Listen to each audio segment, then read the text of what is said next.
हरे कृष्णा।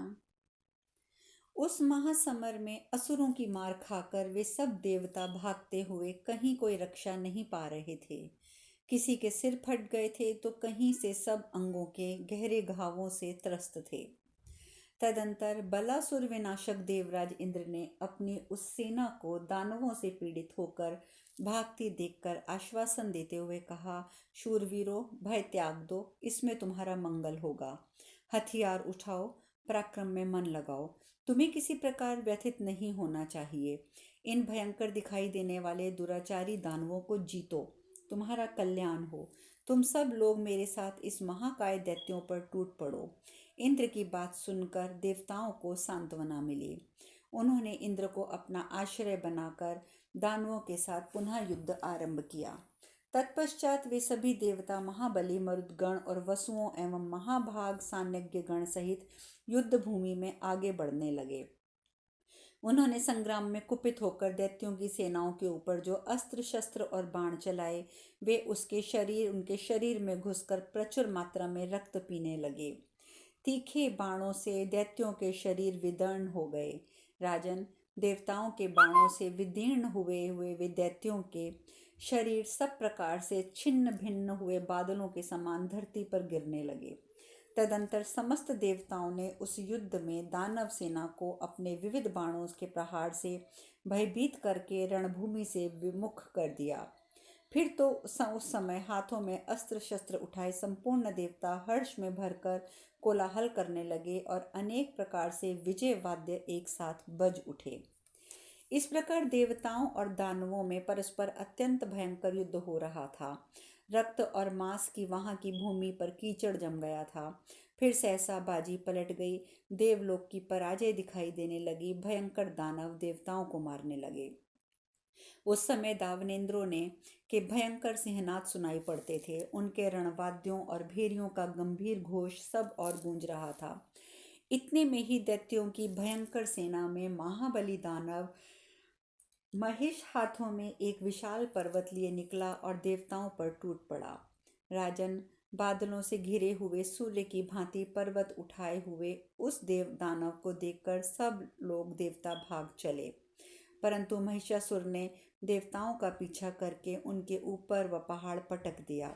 युधिष्ठिर, उस भयानक पर्वत के गिरने से देव सेना के 10,000 योद्धा कुचलकर धरती पर गिर पड़े। तदंतर जैसे छोटे मृगों को डराता हुआ उन पर टूट पड़ता है बड़ा मृग, उसी प्रकार महिषासुर ने अपने दानव सैनिकों के साथ रणभूमि में समस्त देवताओं को भयभीत करते हुए प्रबल आक्रमण किया।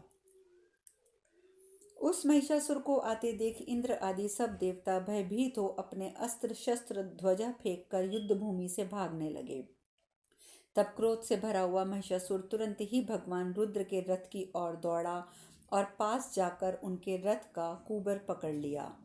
जब क्रोध में भरे हुए महिषासुर ने सहसा भगवान रुद्र के रथ पर आक्रमण किया, उस समय पृथ्वी और आकाश में भारी कोलाहल मच गया और महर्षि गण भी घबरा गए।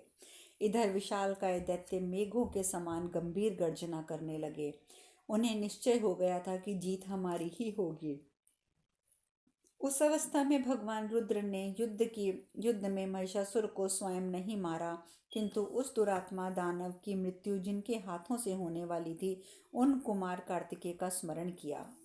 भयानक महिषासुर रुद्र के रथ को देखकर देवताओं को त्रास और दैत्यों को हर्ष प्रदान करता हुआ सिंहनाद करने लगा। देवताओं के लिए घोर भय का अवसर उपस्थित था। उसी समय जगमगाते सूर्य की भांति कुमार महासेन क्रोध में भरे हुए वहां आ पहुंचे। उन्होंने अपने शरीर को लाल वस्त्रों से आच्छादित कर रखा था। उनके हार और आभूषण भी लाल रंग के थे। उनके घोड़े का रंग भी लाल था। उस महाबाहु भगवान स्कंद ने सुवर्णमय कवच धारण किया था। वे सूर्य के समान तेजस्वी रथ पर विराजमान थे। उनकी अंग कांति भी सुवर्ण के समान ही उद्दासित हो रही थी। उन्हें सहसा संग्राम में उपस्थित देख दैत्यों की सेना रणभूमि से भाग चली। राजेंद्र, महाबली महासेन ने महिषासुर पर एक प्रज्वलित शक्ति चलाई जो उसके शरीर को विदीर्ण करने लगी। कुमार के हाथ से छूटते ही उस शक्ति ने महिषासुर के महान मस्तक को काट दिया। सिर कट जाने पर महिषासुर प्राण शून्य होकर पृथ्वी पर गिर पड़ा। उसके पर्वत सदृश विशाल मस्तक ने गिरकर 16 योजन लंबे द्वार को बंद कर दिया, अतः वह देश सर्वसाधारण के लिए अगम्य हो गया। उत्तर कुरु के निवासी अब उस मार्ग में सुखपूर्वक आते जाते हैं। देवताओं और दानवों ने देखा कुमार कार्तिकेय बार बार शत्रुओं पर शक्ति का प्रहार करते हैं और वह सहस्त्रों योद्धाओं को मारकर पुनः उनके हाथ में लौट आती है। परम बुद्धिमान महासेन ने अपने बाणों द्वारा अधिकांश दैत्यों को समाप्त कर दिया। बचे खुचे दैत्य भी भयभीत होकर सहसा खो चुके थे। स्कंददेव ने दुर्गश पार्षद उन सहस्त्र दैत्यों को मारकर खा गए। उन सब ने अत्यंत हर्ष में भरकर दानवों को खाते और रक्त पीते हुए क्षण भर में सारी भूमि को दानवों से खाली कर दिया। जैसे सूर्य अंधकार मिटा देता है, आग वृक्षों को जला डालती है और आकाशचारी वायु बादलों को छिन्न भिन्न कर देती है, वैसे ही कीर्तिशाली कुमार ने अपने पराक्रम से समस्त शत्रुओं को नष्ट करके उन पे विजय प्राप्त की। उस समय देवता लोग कृतिका नंदन स्कंददेव की स्तुति और पूजा करने लगे। कुमार स्कंद अपने पिता महेश्वर को प्रणाम करके सब और किरणें बिखेरने वाले अंशुमाली सूर्य की भांति शोभा पाने लगे। शत्रुओं का नाश करके जब कुमार कार्तिकेय भगवान महेश्वर के पास पहुँचे, उस समय इंद्र ने उनको हृदय से लगा लिया और कहा, विजय वीरों में श्रेष्ठ स्कंद, इस महिषासुर को ब्रह्मा जी ने वरदान दिया था, जिसके कारण इसके सामने सब देवता तिनके के समान हो गए थे। आज तुमने इसे मार गिराया। महाबाहो, यह देवताओं के लिए बड़ा भारी कांटा था जिसे तुमने निकाल दिया। यही नहीं, आज रणभूमि में इस महिष के समान पराक्रमी 100 देवद्रोही दानव और तुम्हारे हाथों मारे गए हैं, जो पहले हमें बहुत कष्ट दे चुके हैं। तुम्हारे पार्षद भी सैकड़ों दानवों को खा गए हैं। देव, तुम भगवान शंकर के समान ही युद्ध में शत्रुओं के लिए अजेय हो। यह तुम्हारा प्रथम पराक्रम सर्वत्र दिखाई होगा। तुम्हारी अक्षय कीर्ति तीनों लोकों में फैल जाएगी। महाबाहो, सब देवता तुम्हारे वश में रहेंगे। महासेन से ऐसा कहकर शचीपति इंद्र भगवान शंकर की आज्ञा ले स्वर्ग लौट आए। भगवान रुद्र भद्र भट्ट के समीप गए और देवता अपने अपने स्थान को लौटने लगे। उसी समय भगवान शंकर ने देवताओं से कहा, तुम सब लोग कुमार कार्तिकेय को मेरे समान ही मानना। अग्निनंदन स्कंद ने सब दानवों को हराकर महर्षियों से पूजित होकर एक दिन में समूची त्रिलोकी को जीत लिया।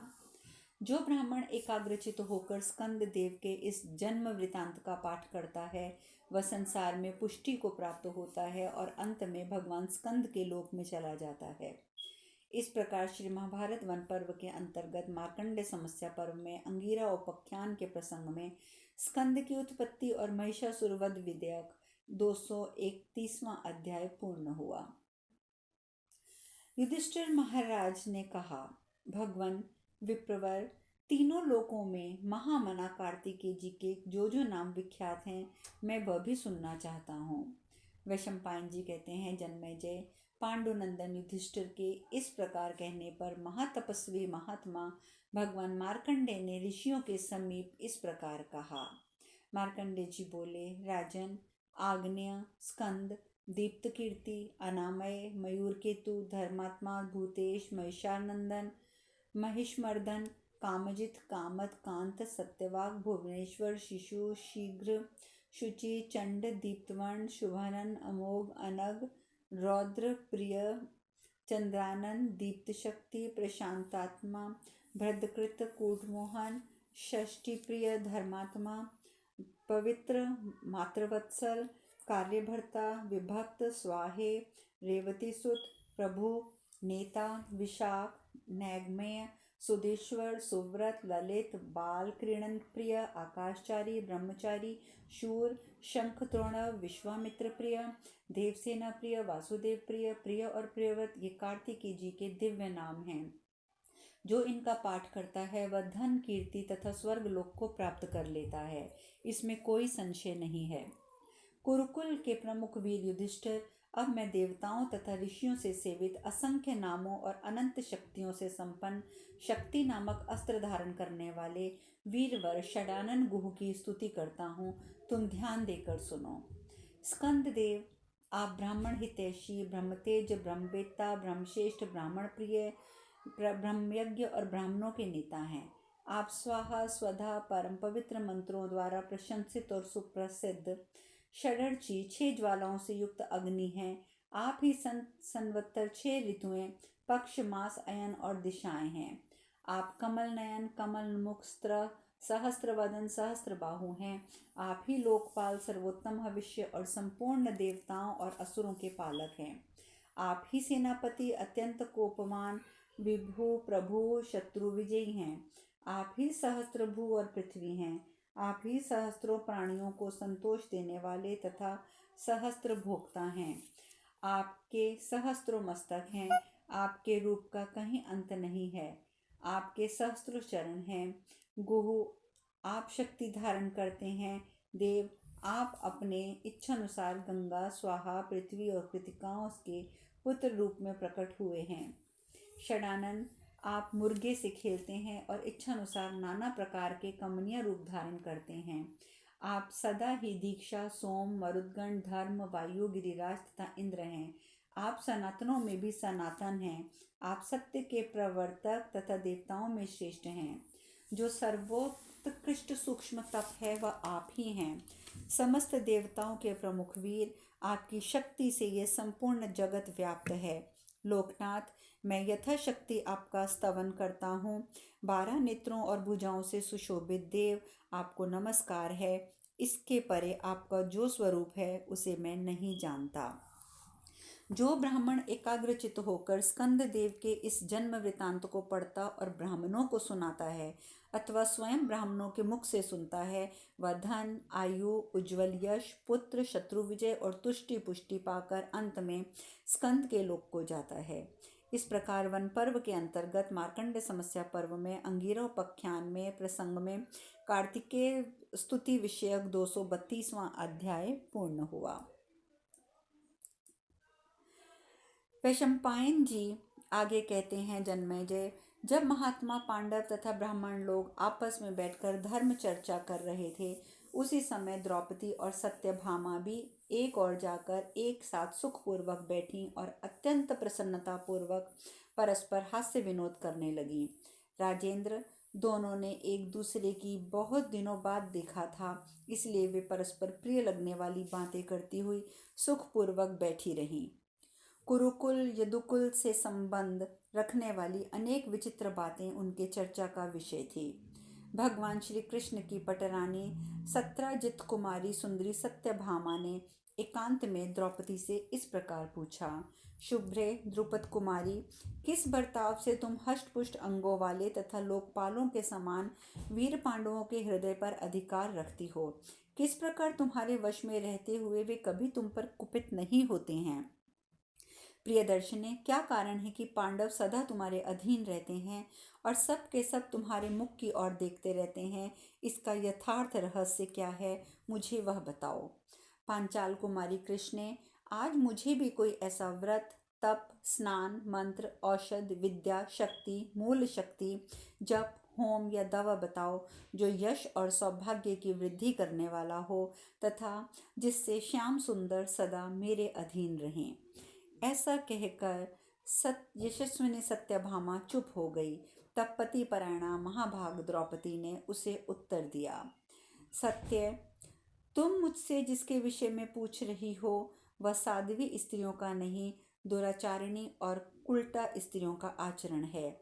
जिस मार्ग का दुराचारिणी स्त्रियों ने अवलंबन किया है उसके विषय में हम लोग कोई चर्चा कैसे कर सकती हैं? इस प्रकार का प्रश्न अथवा स्वामी के स्नेह में संदेह करना तुम्हारे जैसी साध्वी स्त्री के लिए कदापि उचित नहीं है।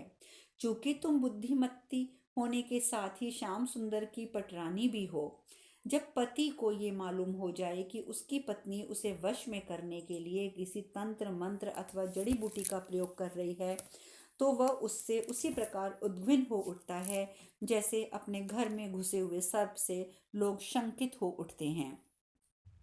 उद्विग्न को शांति कैसी और अशांत को सुख कहाँ? अतः मंत्र तंत्र करने से पति अपनी पत्नी के वश में कदापि नहीं हो सकता। इसके सिवा ऐसे अवसरों पर धोखे से शत्रुओं द्वारा भेजी हुई औषधियों को खिलाकर कितनी ही स्त्रियां अपने पतियों को अत्यंत भयंकर रोगों का शिकार बना देती हैं। किसी को मारने की इच्छा रखने वाले मनुष्य उसकी स्त्री के हाथ में ये प्रचार करते हुए विष भी दे देते हैं कि यह पति को वश में करने वाली जड़ी बूटी है, और उसके दिए हुए चूर्ण ऐसे होते हैं कि उनके ने पति यदि जिह्वा अथवा त्वचा से स्पर्श कर लें तो निसंदेह उसी क्षण उसके प्राण भी चले जाएंगे। कितनी ही स्त्रियां अपने पतियों को वश करने की आशा से हानिकारक दवाएं खिलाकर उन्हें जलोदर और कोड़ी का रोगी, असमय ही वृद्ध, नपुंसक, अंधा, गूंगा और बहरा बना देती हैं। इस प्रकार पापियों का अनुसरण करने वाली वे पापिनी स्त्रियां अपने पतियों को अनेक प्रकार की विपत्तियों में डाल देती है। अतः साध्वी स्त्री को चाहिए कि वह कभी किसी प्रकार भी पति का अप्रिय ना करे। यशस्विनी सत्यभा में मैं स्वयं महात्मा पांडवों के साथ जैसा बर्ताव करती हूँ वह सब मैं सच सच सुनाती हूँ, उसे तुम भी ध्यान पूर्वक सुनो। मैं अहंकार और काम क्रोध को छोड़कर सदा पूरी सावधानी के साथ सब पांडवों की और उनकी अन्यान्य स्त्रियों की भी सेवा करती हूँ। अपनी इच्छाओं का दमन करके मन को अपने में समेटे हुए केवल इच्छा सेवा की इच्छा से अपने पतियों का मन रखती हूँ। अहंकार और अभिमान को अपने पास फटकने नहीं देती। कभी मेरे मुख से कोई बुरी बात ना निकल जाए इसकी आशंका से सदा सावधान रहती हूँ। असभ्य की भांति कहीं खड़ी नहीं होती, निर्लज्ज की तरह सब और दृष्टि नहीं डालती, बुरी जगह नहीं बैठती, दुराचार से बचती तथा चलने फिरने में भी असभ्यता ना हो जाए इसके लिए सतत मैं सावधान रहती हूँ। पतियों के अभिप्राय पूर्ण संकेत का सदैव अनुसरण करती हूँ। कुंती देवी के पांचों पुत्र ही मेरे पति हैं। वे सूर्य और अग्नि के समान तेजस्वी, चंद्र के समान आह्वान प्रदान करने वाले, महारथी, दृष्टि मात्र से ही शत्रुओं को मारने की शक्ति रखने वाले तथा भयंकर बल पराक्रम एवं प्रताप से युक्त हैं। मैं सदा उन्हीं की सेवा में लगी रहती हूँ। शेष कथा कल। हरे कृष्णा, हरे कृष्णा, हरे कृष्णा।